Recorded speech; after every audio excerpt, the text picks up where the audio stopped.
Do you ever find yourself wondering, what would a dog trainer do in this situation? That's exactly what we're doing today. Welcome back to the McCann Dogs Podcast. Hey, Swanee. Yes, Shannon? You know what I've done today? What? I've prepared a whole bunch of little scenarios so that we can just basically have a down-to-earth chat about what would I do? What would Shannon and Swanee do? What would we do? That's Excellent. what we're doing today on the podcast, which I'm really excited about because it's a little bit of a different format than what we usually do. So. And what you might do is maybe not what I might do. Yeah, that's because a we fact. have different experiences with different breeds of dogs. Yeah. So I think there's going to be lots of good discussion. Absolutely. Lots of fun and entertaining discussion, I hope. So in our toolbox, we've just got a bunch of different scenarios. So I'm going to pull the first one out here. Okay. We're going to just jump right to it. You might notice that Swanee is a little bit sultry today because she is starting to lose her voice. So hopefully we'll hang in as long as we can. Right, yes. She's promised us she's trying her best to talk loud, but I'm far too much of a chit-chatter. I've chit-chatted my voice away. oh my goodness. Well, we might have to have Honda take over at some point. Oh, so. well, his advice will be very different than mine. His advice will always include chicken and steaks and walks in the forest. Yeah, no doubt. Ice cream. Give me ice cream. All right, so basically today is just going to be a bunch of different scenarios, just random things, and what would we do? So the first thing that I have pulled out of the magic box is... new pup comes home and is fussy and whiny and won't eat. So this is a question that we get a lot from our students. This is actually a circumstance that we get a lot from our students where a new pup comes home. And of course, for the first couple of days, they can be really out of sorts. We've talked about this a little bit on the podcast before. Ned was really dramatic when he first came home and he didn't eat for 2 days.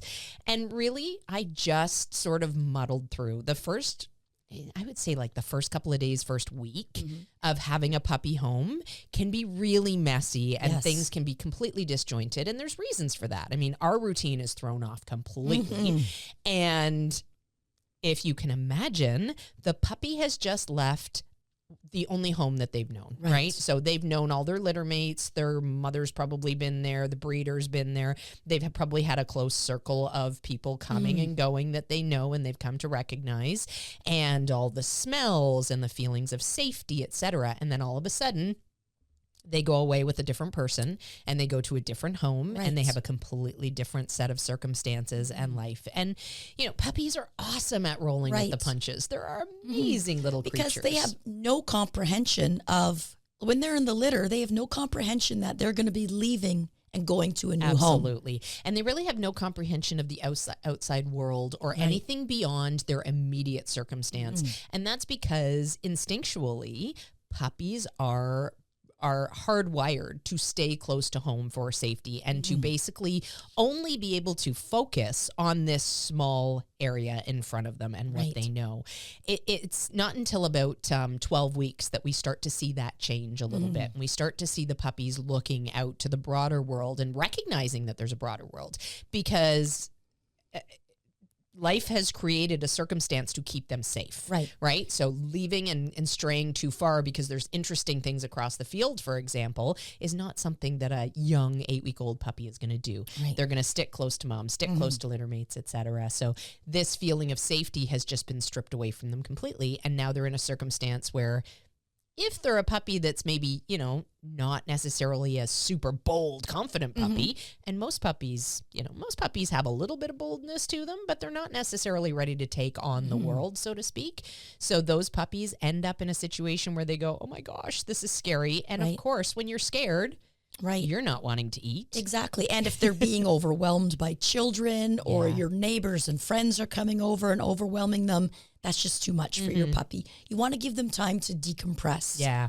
That's a really good suggestion for people. So try not to push it. And, you know, if those first couple of days feel really awful to you, like, oh, I'm not connecting with this puppy, know that that's normal and it's going to take a little while. Luckily, puppies are really resilient and it doesn't usually take longer than a week for them to go, aha, all right, this is my new life. Where do I sign? Right, yes. But it does take that little bit of time. Yes. And people do get the puppy blues, we'll call it. Yeah. When your normal routine is completely upset, it can be normal in a lot of people to feel a little bit sad because normal is gone now. Absolutely. So know that. Why did I do this? I used to be able to sleep at 2 a.m. and not be running around the yard in my house coat with a puppy. Right. Yes. So if you feel a little bit of those puppy blues, not to worry. That's normal. And know that as the week goes by, you're going to start to feel better and you're going to start to get into that new routine. Yeah.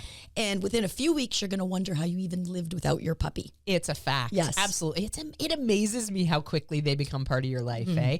Like within a couple of weeks with most of my dogs, it's like, I can't remember life before this puppy. Right, like, yes. This just the new normal is just so wonderful once you do start to gel, right? But those first couple of days can often feel like a bag of something. Right, exactly. Like think of, if you have children, when you first brought home your first newborn, like your life was upside down. Yeah, no doubt. And it took some time to get into the new routine. Absolutely. So know that your puppy is settling in.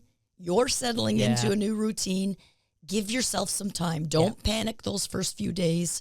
Just give it time. Absolutely. So within those first few days, I'll try to encourage eating by hand. I'll try to encourage following, etc. But if it's not happening, I just go, no big deal. Tomorrow's another day. I don't worry about it at that point. Yes. What you got? Okay, next question. What would you do, Shannon, if your pup brings you their toy? Oh, that's nice of them.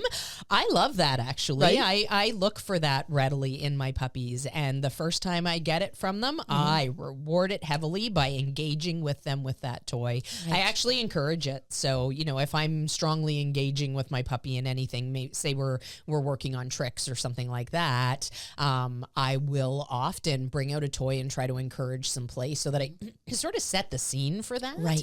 But then if my puppy decides on their own, maybe they're chewing on their bone and we're just hanging out and my puppy decides, maybe I'll see if we can play a game with this bone instead of just chewing or it. just show it off. Yeah, and they bring it in my direction. Yeah, if they're showing it off. So I've had some paraders in my life, which is great. I've never had a shower offer. Oh, I've had some paraders. You know what? You need to come over to the sporting dog world. I do. Yeah, I do. Yes. The first couple of times with a duck, they're so proud of themselves. But I digress. Yeah, if my puppy brought me their bone, I would be like, "Yay, what a good puppy!" And I would engage and interact and start some play with that. If they were parading around me with their bone, I would say, "Oh my goodness, look how special you are." And I would try to manipulate that situation so that they did go, "Oh, okay, now I'm going to bring it into you because you sound fun when I have this thing in my mouth." So I want to encourage that engagement as much as possible. I've gone to people's houses often with the retrievers and the dog appears with like a stuffed toy in its mouth and it's like, "Hello, Christine." And I'm like, "Oh, I want a parader." Yeah. Honda, you need to parade more. Don't you love it when you go to somebody's house? This happens in our circles, right? Where you go to somebody's house and then all of a sudden you're sitting there and suddenly there is a wet toy sitting in your lap. Right. Yes. Yes. And a dog with wide eyes. Yes.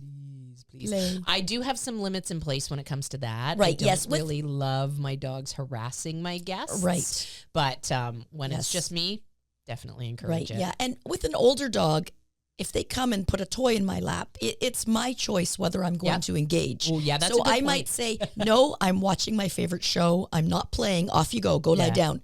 Or I might say, "Yeah, I'll play with you. Let's see you sit first. Good sit. Okay, let's play now." So with an older dog, I'm going to encourage depending on my mood. Yeah, absolutely. And here is a good tip for everybody who has those retrieve-obsessed dogs or tug-obsessed dogs. If you do not want to play, don't give in. Don't give in, whatever you do, because if you give in even once, the dog says, "Ooh, there's a doorway," right? So if I say to my dogs, I'm very streamlined with this. If I say to my dogs, "Nope, not right now," I do not ever cave. As much as they look cute, as much as I think, "Oh, it would be fun to play right now." Nope. If I say not right now, I never give in. And they eventually realize it's futile to keep trying. And I get to a point where once they realize that not right now means not right now, they stop trying. But if you give in, they go, "Oh, there's a little crack in the door. I might be able to push it just a little bit more." So that, I think, is a really valuable tip. You know what Honda did last night? I'm shaming you again, Honda. Honda shaming time. So Normally his little play toys are all picked up and he's got a couple of bones on the floor, which are just decorations. He never plays with them anymore. Do you ever walk and then slide on them? I have. Yeah. So they're kept over to the sides now. But one of he's got this little bunny rabbit he likes to play with, and somehow it got under the under the blanket on his bed, so I didn't know it was there, but I guess he found it. So last night, suddenly he comes trotting over to me with this little bunny in his mouth, and I didn't know if I wanted to play, and I thought, being 15, I thought, you know what, I'm going to play with them. So that's the exception to the not right now rule. Yes, when they're they're 15 or older. And they don't bring you toys as much anymore, yes. So I put away my phone. I was looking at my phone and got down on the floor and I said, okay, let's play. So he spat out the little bunny and I threw it. And then he just walked away and went back to bed. I was like, what was that? What was that? I got all ready. I sat on the floor. I'm like, okay, this is going to be fun. I'm looking forward to it now. Gave the bunny like a 10-foot toss. And he turned and walked to his bed. And the bunny is still laying on the floor. I have to go and pick it up, actually. Oh, my gosh. You know what? I think he was training you. I think he was training you. You just realized it was too much effort. It's the 15-year-old power play. Right. I have the power. Ha, right. ha. I made you move, sit on the floor, and now I'm going back to bed. Yeah. Good job, Honda. You're a funny boy. I call Honda the Ewok. He looks like an Ewok. He does. Or he looks like a baby fawn, I think, sometimes. A baby fawn. Sometimes when he curls up in a little ball, he looks like a baby fawn. Oh, yeah, a little Bambi. All right. Pup pulls to investigate in the yard. So you've got a young pup. Right. Young pup. Mm-hmm. What would you do if your pup was pulling in the yard? I would not follow my pup to investigate. Excellent idea. Right. Yeah.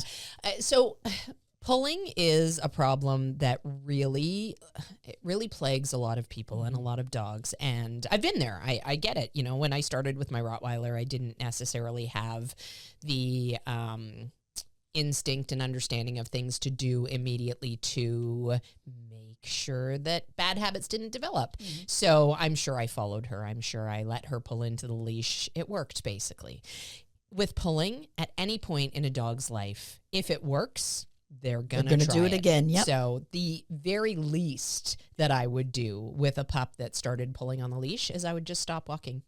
Right. Plant my feet, stop walking. As soon as the pup goes, hey, this isn't working, and they put even the tiniest little bit of slack back into the leash, that's when I'm going to move forward again. Right. Okay. And now we can walk. So if pulling works, they're going to keep trying. Right. If you stop it in its tracks, just by stopping in your tracks, it's going to make a big dent in that because exactly, yes. Progress is what is making them want to pull, right? Right. Yep.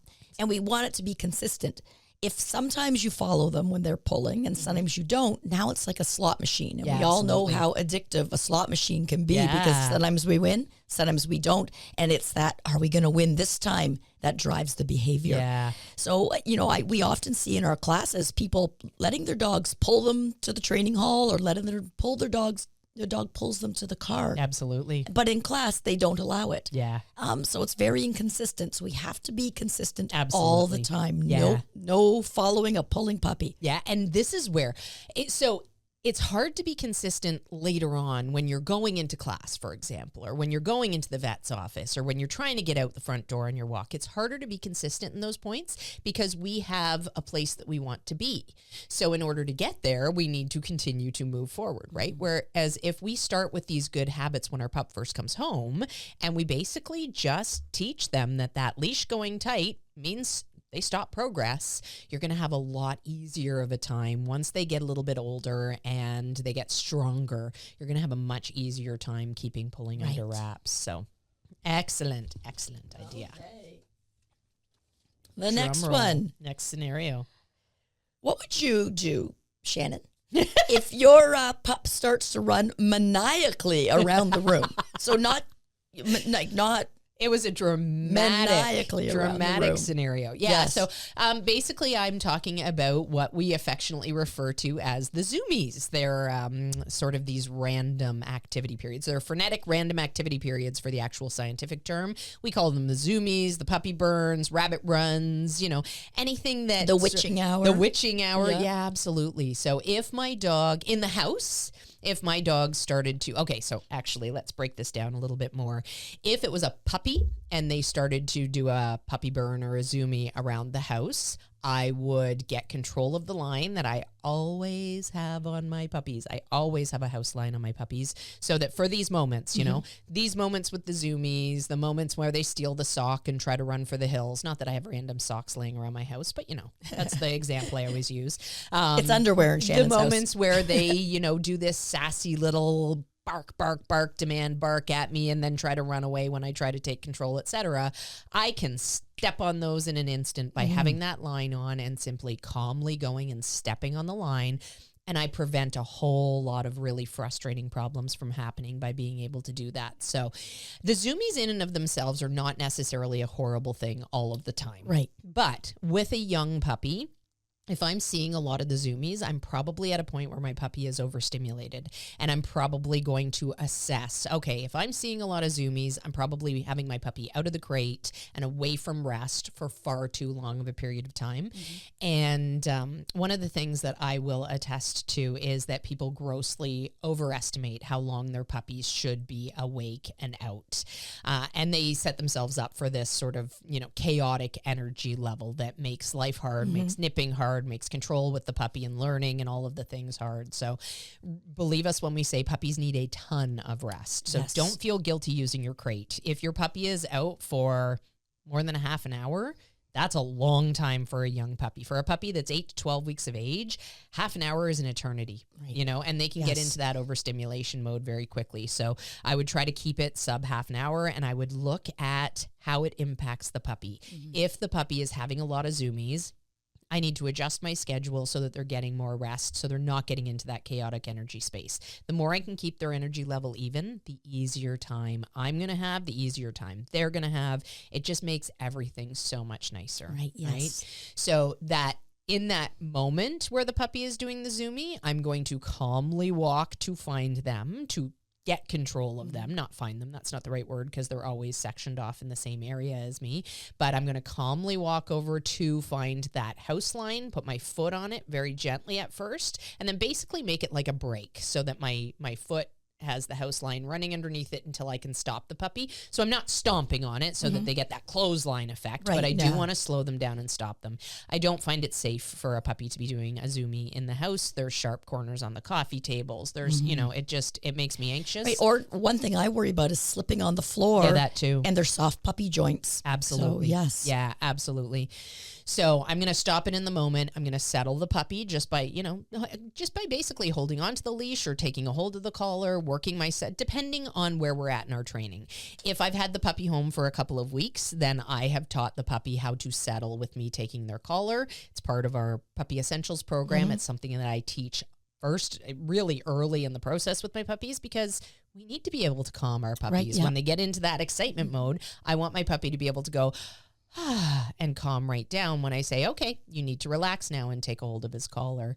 So that's what I would do in that moment with the Zoomie. Right. If I had like I have a video of 14-year-old Jaden doing a seen your video. Zoomie. Yes. I was doing inventory at the hall one year, and he was just, for some reason, he was really energized, and he's doing puppy burns back and forth from the office into the storeroom, into the office, into the storeroom.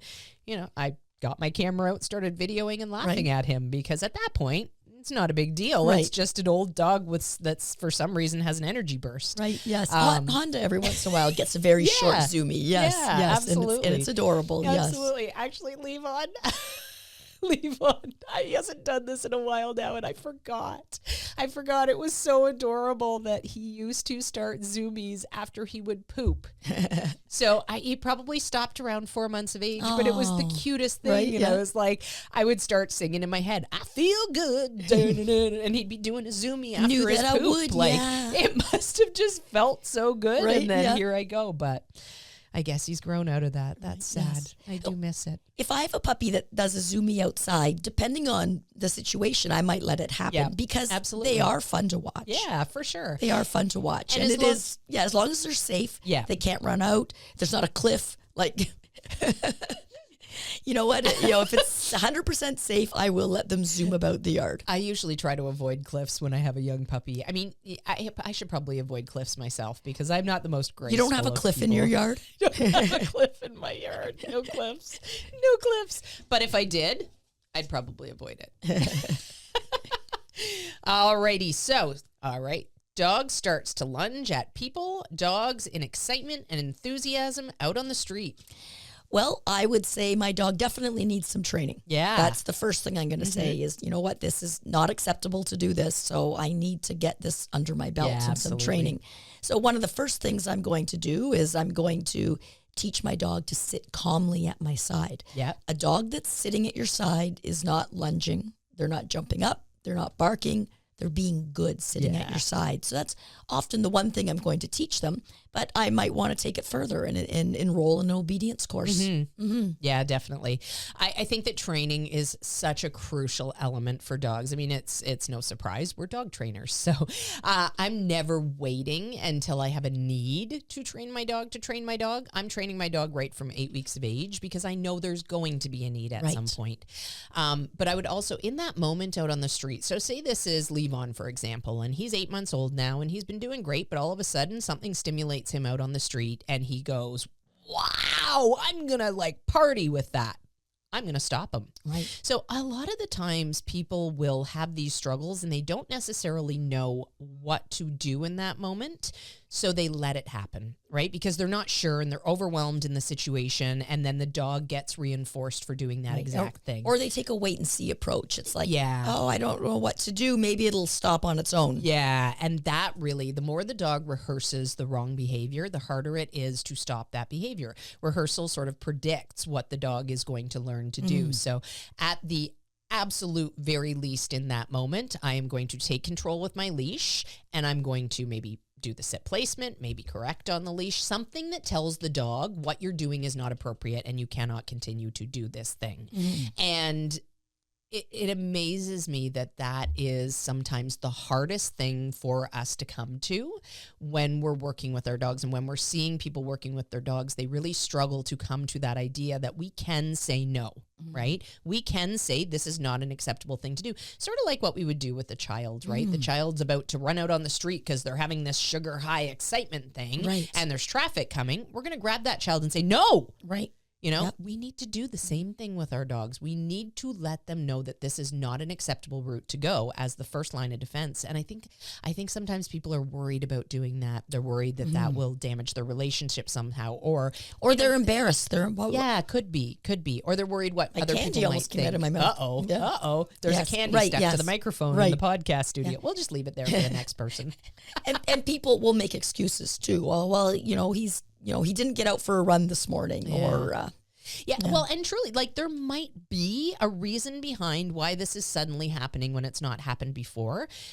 But unless those reasons justify the action, you should shut it down, right? And I can't think of a scenario where any of those reasons would justify my dog lunging inappropriately at a dog or a person out on the street. Right. So the first thing I want to do is say, this is not an acceptable reaction. Take the wind out of their sails somehow. So whether it is placing them in the sit, whether it is using 2 hands on the leash to stop. Yeah, or moving them away. Turning and getting out of there and saying, no, you will not. Right. We will not continue if you're going to act like that. Right. It is the first way of saying to your dog that is not an acceptable action. And not following through in any way allows the dog to get that reinforcement for the wrong behavior, which then makes them feel good, right? All those endorphins, all the feel-good chemicals, the adrenaline release, all of that makes them want to do that again in the future. So we just need to let them know this is not an acceptable thing. And a lot of the times that will stave off a much bigger problem. So definitely some basic obedience is going to help you to be able to get to that point as well, so that you know. Sometimes adolescence is a really surprising time with our dogs, and we take what we get and we have to react in the moment. And if you can have that first line of defense, it's probably going to save you a lot of frustration in the future. Yes. All right, we're going to go with another scenario now. Okay, the next scenario. My puppy whines at 6 a.m. in the crate. Oh. Well, when you bring home a new puppy, Yep. expect that you're not going to be able to sleep in. Yeah. It's going to be a few weeks, maybe even a month or two You know what's before funny? you can get back. You know what's funny? 6 a.m., that's sleeping in for me. I know Shannon's already up having lunch at 6 a.m. I set my alarm for 5 this morning, and I was already in the shower when I heard it going off. I was like, oh my gosh, I forgot to turn that off. It's crazy. It's Crazy. the way it goes. I'm a morning person. I jump out of bed and go, wee, time to meet the day.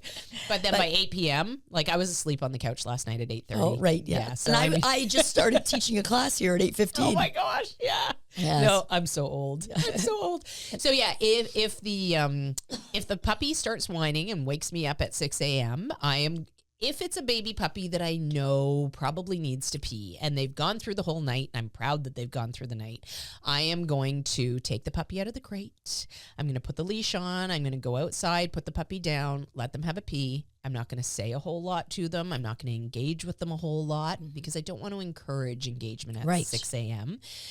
I am then going to, once the puppy has finished going, I'm going to pick them up, bring them back inside, tuck them nicely back in the crate, close the door, and I'm going to go back to sleep. Right. So my puppy knows that, you know what? They don't get to dictate when they get out of the crate. I Right. do need to meet those needs, though. If I've got a young puppy with a really small bladder still, I need to make sure that I help them have that pee in the appropriate place. Right. But then they go right back in the crate. Even if I'm up then at that point, they're going to go right back in the crate, and I'm going to pretend that I'm getting back in bed, and I might, sit on my phone and read some things while I let them settle back into the crate, Right. make my point that they're not going to win waking me up and get freedom by waking me up at 6 a.m. because I will create that pattern. I will create that habit if I get in. Yes. If I give in. Puppies love habits. Oh, yeah, absolutely. So if they know there's a possibility of freedom at 6 a.m. by continuing to fuss, I'm going to be in trouble. Right, yes. And I'll let my family know that, you know what, you might not be able to sleep in either. I remember when we brought Atari home, she woke up in the morning and howled. It wasn't a whine. It was a, oh. And I Her thought, inner wolf. right, yeah. So I got up and I took her out to pee. Then I wasn't ready to get up yet. So back into her crate she went. And she continued to howl. And I thought, well, no, that's not getting you out. Yeah. And I heard Ty yell from his room, Mommy, I'm trying to sleep. Can you tell her to stop? And I said, Ty, remember we talked about this. Yeah. We have to ignore her. I'm sorry, but for the next week, our sleep is going to be disrupted. Absolutely. It's the way it is. Yeah.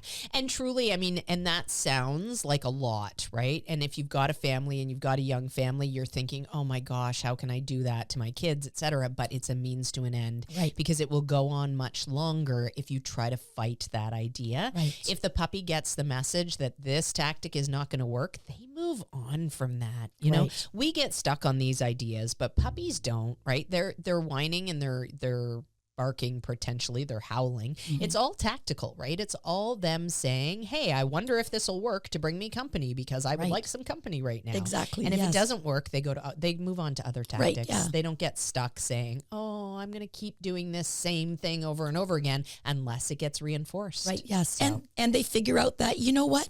It's okay to be by myself. yes. We want to teach our pups confident independence. Absolutely. Oh my gosh. Such an important thing. That truly is such an important thing. Okay. Woo. Next one. Pup starts to have an accident in the house. Car accident? Take away the car keys. Take away the car keys. Good idea. What would you do, Swanee? I'm watching my puppy. So I'm immediately going to interrupt it with an nothing too scary. Right. But I'm going to mark it and I'm going to go in, scoop up the puppy and zip them outdoors. Absolutely. If they continue to go outdoors, I praise. Yeah. Even if they don't continue to go, maybe they've gone on my arm or it dripped out on the way. It's the price you pay for having a Absolutely. puppy. I'm going to get them outside and praise them. This is where I want you to be. What a good job. Look at you out here now. Yeah. But I'm interrupting it. And you get your hands dirty when you have a puppy. You do. Another something to expect. Be ready for it. Absolutely. Absolutely. And so accidents happen, right? A lot of the times people are so concerned that one mistake, one accident is really going to set them back in their training.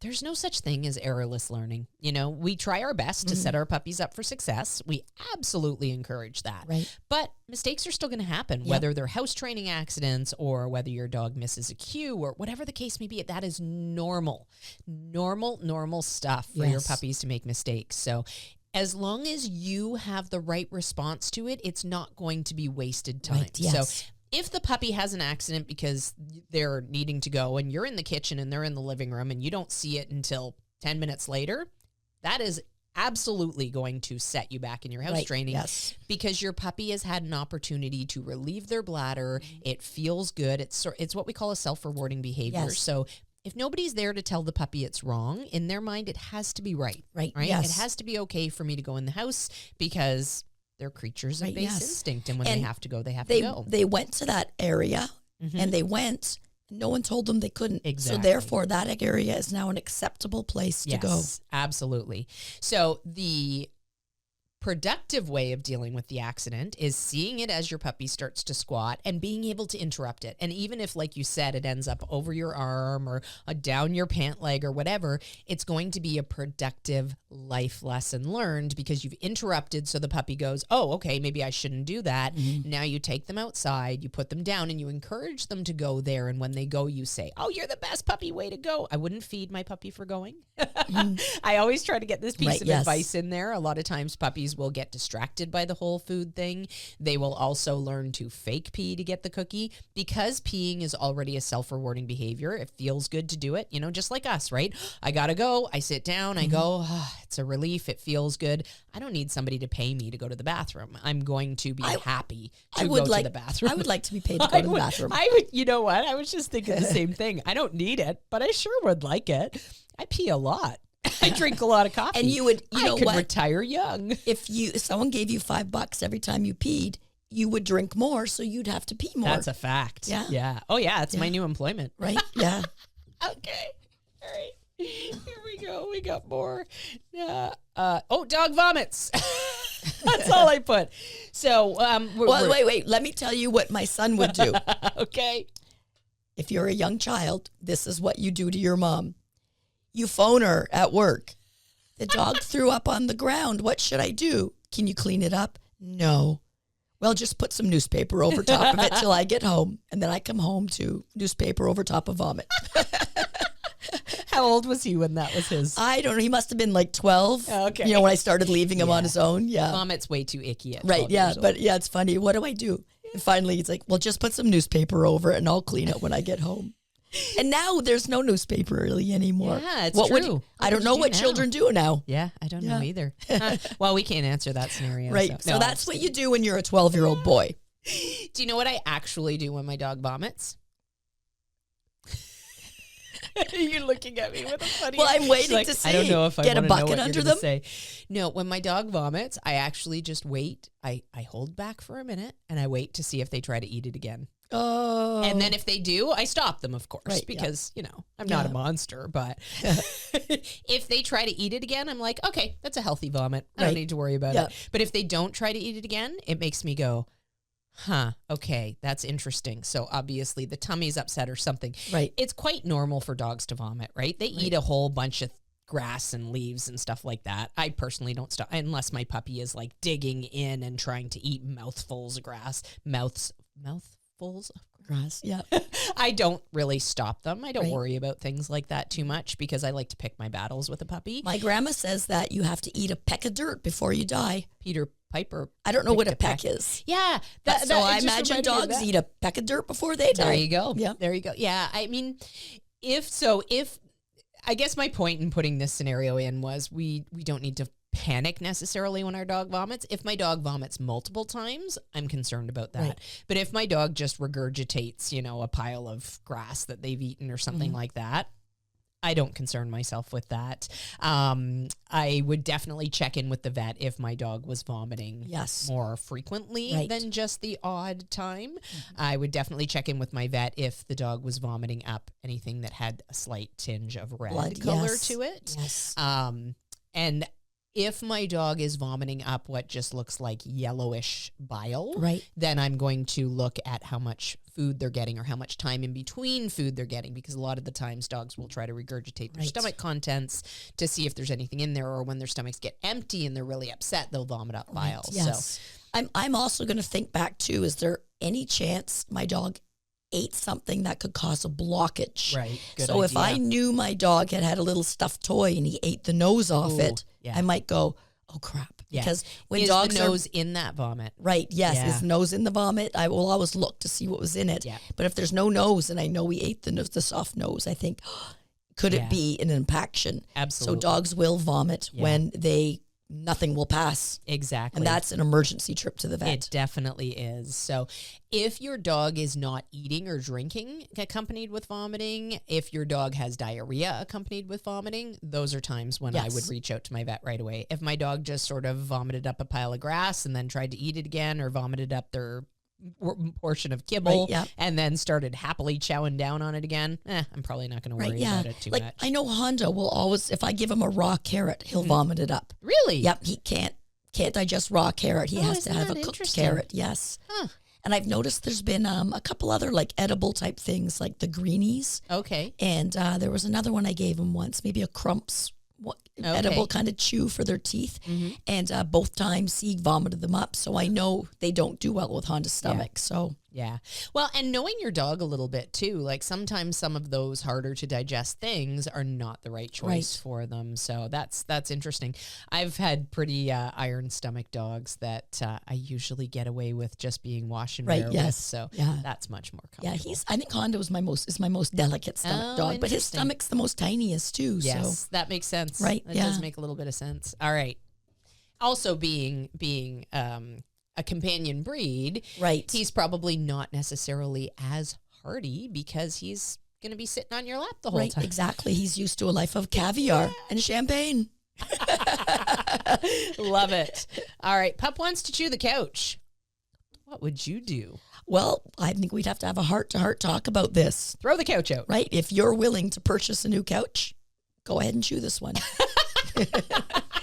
If you don't have the funds in your bank account to replace with as nice of a couch, Right, as yes. this one, you're not chewing it. No. Right. So No, we're definitely going to intervene. Yeah, so absolutely. that's a big no-no. Yeah. So I'm watching my pup already, and the moment I see that little mouth opening up, then Yeah. I know the next thing is they're going to bite the couch. Absolutely. So I'm in there Yeah. really quick. Yep. I letting love them how know. you said that.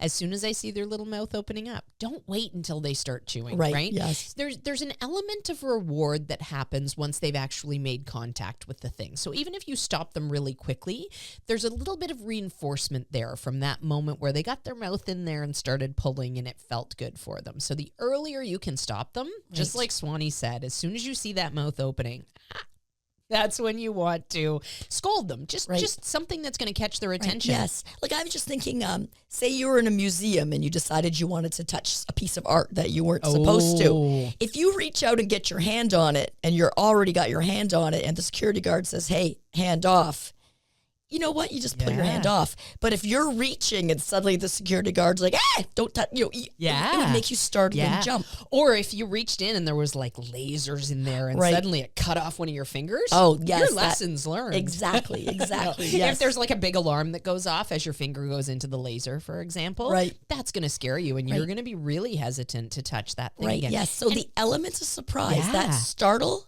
Mm-hmm. before the dog actually Yes. does it is your most effective time. Absolutely. And we often call this like Jekyll and Hyde moments Yes. because what would you do right after you scolded and your puppy looked at you? I would pour on the Mr. Hyde. Yay, what a good puppy. that's the good one. right, yeah. Dr. Jekyll's the bad one, I think. No, Mr. Hyde is the bad one. I wouldn't turn on Mr. Hyde. I would turn on Dr. Jekyll. Dr. Jekyll's a nice guy. He's a nice dude. That's me. Yeah. Mr. Hyde is the monster. There you go. Yes. So as soon as they're going to bite at the couch, hey.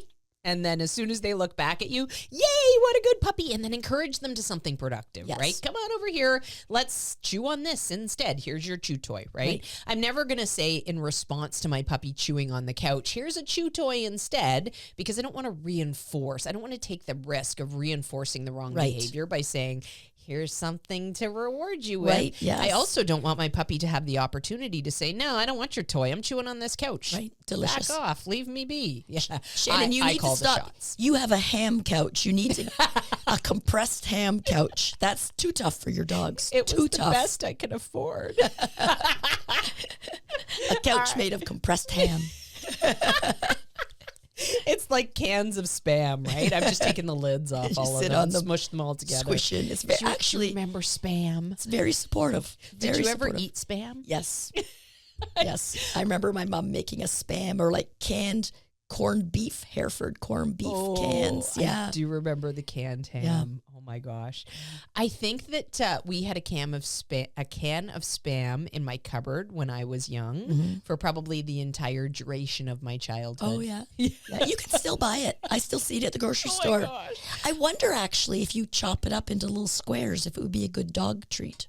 Oh, maybe. It would probably be a lot of sodium though. You're right. It's a shelf-stable meat product. If there's an apocalypse, we're going to be happy about the Spam. So is tuna, though, actually. Huh. I eat a lot of tuna, but I wouldn't eat Spam. Maybe they should make Spam out of tuna. I have to examine that a little Compressed tuna. Compressed tuna. Yeah, I don't know why one is better than the other, but it certainly seems like canned tuna is a better choice. Right. All right. Pup chews the house line. That's going to happen. Yeah, that's it is. Inevitable. Your pup is going to chew the house line. So when I see my pup chewing the house line, I am generally very casual about it because I don't want to create a lot of hype and a big deal over this house line. So I just go over, remove it from their mouth, and, woohoo, distract them onto something else. They pick it up again. I just casually remove it out of their mouth. Yeah. If I keep doing that, eventually the pup goes, you know what? It's fruitless to even try to pick this up. Now, the odd time I might see my puppy walking through the house with the end of it in his mouth, and it's like, that's not really that big a deal. But if I see them hunkering down to chew on it, well, I'm just going to remove it. Yeah. I think people create a big deal over it more so than what it is. Yes. And it makes the puppy go, what is this forbidden thing? What forbidden is fruit. it? Forbidden Right, fruit. yes. Or it turns into a game. It's like, Yes. I pick it up, you come over and you fuss and wrestle with it. Yeah. And then it's a fun game of tug, right? Yes. Yeah. This is really cute. I was doing some field stuff with Levon the other day, and I had just a tab attached to his collar. And basically the tab was probably about just about 8 inches long, I would guess, if I had to take a guess. I've never actually measured it. But basically that was what was hanging off of his collar. And we're walking to our line on the, it's just a training scenario that I set up on my property. But we're walking to the line, and this thing's sort of bouncing off his shoulders. And he realizes that it's bouncing off his shoulder. So he picks it up in his mouth, and he's got this little tab in his mouth, and he's prancing along beside me like a little adorable trooper. problem solving. And I was just like, buddy, where have you been all my life? Honestly, how did I exist before you? He's just the cutest little munchkin. Anyway, yeah. Good idea with the house line. Don't make a big deal out of it, and they will forget that it's interesting. And they're gonna put it in their mouth. That's inevitable. I like to have a house line that I can cut the tab off it or the clip. I will unclip it. I usually just use regular house line rope. I cut a 6-foot length. Then if my puppy happens to pee and they drag it through the pee, or it gets gooey somehow, I just, no big like cost me pennies. I can just undo it, put my new clip back on, and make a new house line. Perfect. Or I can make a longer house line or a shorter house line, depending on whatever I want. Yeah. It's the same length. Right. Yes. Yes. And I find if you have a big, thick house line, they're more apt to chew on it too. So a thinner house line is less exciting to chew. And I find that they just kind of forget about it after a little bit of a period of time. Sort of like they forget about their tail following them around, right? Yes. Every once in a while, you see a puppy spot their tail, and they're like, "Oh, I gotta get that!" And they start spinning circles trying to catch their tail. But eventually, they forget that their tail's back there too, and they stop trying to chase it. I like it when my puppy notices one of my adult dog's tails. And all of a sudden you see them see the dog's tail and they go over. Ooh. Boop. Got your tail. Yep. It's like our game of got your nose. Right. Yes. That's what puppies do to each other. Okay, this is our next scenario. Dog starts licking one of their body parts excessively. This is our finale. Our finale. I was trying not to say that because it seemed what's the word I'm looking for? Counterintuitive? No, that wasn't it, but a big letdown? I don't know. There you go. I don't know.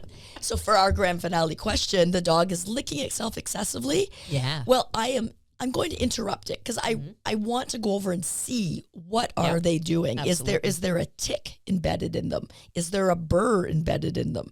Do they have a wound, like a hot spot or some kind of sore?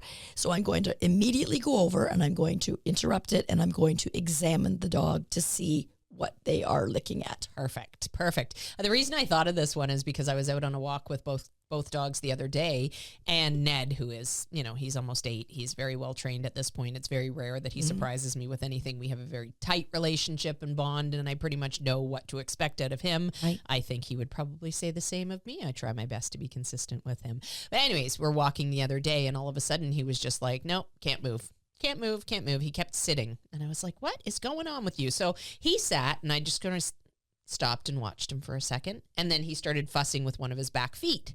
So I thought, oh, okay, there it is. He's just told me exactly what the problem is. So I walked up, I looked at his back feet. It's been a while since I trimmed the bottom of his feet, and they grow really quickly, and he's in need of having those trimmed again. So he had a couple of burrs stuck in his foot, it just sort of shut down his world for that moment, because I think they were probably annoying his foot, and he just stopped moving and became fairly non-responsive with anything. So in that moment, I just walked over, I picked the burr out, and he was like, okay, thanks a lot. And off he went again, and life was fine. If he had continued to lick excessively at it and I hadn't been able to pinpoint anything, I would probably reach out to my vet just to say, this is what's happening, and then go in and see if there was anything that they could see at it. Sometimes dogs will lick something for a reason that we don't necessarily know. Like maybe they've got a bladder infection and they're licking at themselves. Yeah, they'll lick at the vulva. Yeah. Yes. So I just finished taking Ned into the vet. When was that? Tuesday? Yeah, Tuesday this week. We're recording on Friday, and it was Tuesday that I took Ned into the vet for his annual blood work. And after he had a prostate explosion last year and he had to be neutered, I decided I was going to do urinalysis every year for him. Wouldn't you know it, he has a UTI. One of the signs to watch for would be the dog licking at themselves, like that, just that irritation of the UTI, licking at themselves. Unfortunately, Ned is not a dog who likes to tell me when something's wrong, because I didn't notice any licking or dripping. I don't want to be a bother, Shannon. Yeah, I don't want to be a bother. Exactly. So I'm hopeful that means that I caught it really early. It doesn't seem like it was a particularly bad bladder infection, and of course now he's on antibiotics to clear it up. But things like that often will, it will come with extra licking behaviors or fussing, itching, scratching. It's itchy and scratchy show. Right, yes. You might see that there's a hot spot on the skin or something of that nature if your dog's doing a lot of excessive licking. So if you see it happening, definitely investigate, and then it might be worth a trip to the vet definitely as well. worth. Yes. Yeah. Yes. What would you do to end this podcast? I think I would say goodbye to everyone and thank you for listening. So long, farewell, Auf Wiedersehen, Wiedersehen. Oh, I don't know. Auf Wiedersehen. I think you were right. I think you were right. Yes. Great movie though. Yes, we'll be watching it soon. Christmas season is coming up soon. So that and A Christmas Carol. Right. One of the really old ones, black and white, I always end up watching on Christmas Eve. I really like the Disney kind of, it's a weird animation version of the Christmas Carol. Was it the Ducks? No, it's a newer one. I remember a Scrooge McDuck one. Right? No, I've never seen that. But there's a Disney one, and it's very good. It's the animation is quite good in it. Okay. But it's not like your regular cartoon. It's the more up to date one. Oh, okay. And it features like Scrooge as a human and not as a duck. It's very good. It's replaced, and it's my favorite version now. Oh, okay. I might have to look it up because I do love that story. Yes. I have to watch it every year. Like it's a nice grounding movie, right? And like the end of it where everything sort of comes together. I'm sure everybody's probably seen it, but I don't want to spoil anything. But when everything comes together at the end, and you're like, yeah, okay, my moral compass is set again for another year. Right. You know? Yes. And on that note, I'm Instructor Shannon. Instructor Swanee and Honda. Happy training. Happy training. The McCann Dogs Podcast is brought to you by McCann Professional Dog Trainers. We help dog owners to have a well-behaved, four-legged family member. Please give us a call at 905-659-1888 or visit us at mccanndogs.com. Happy training!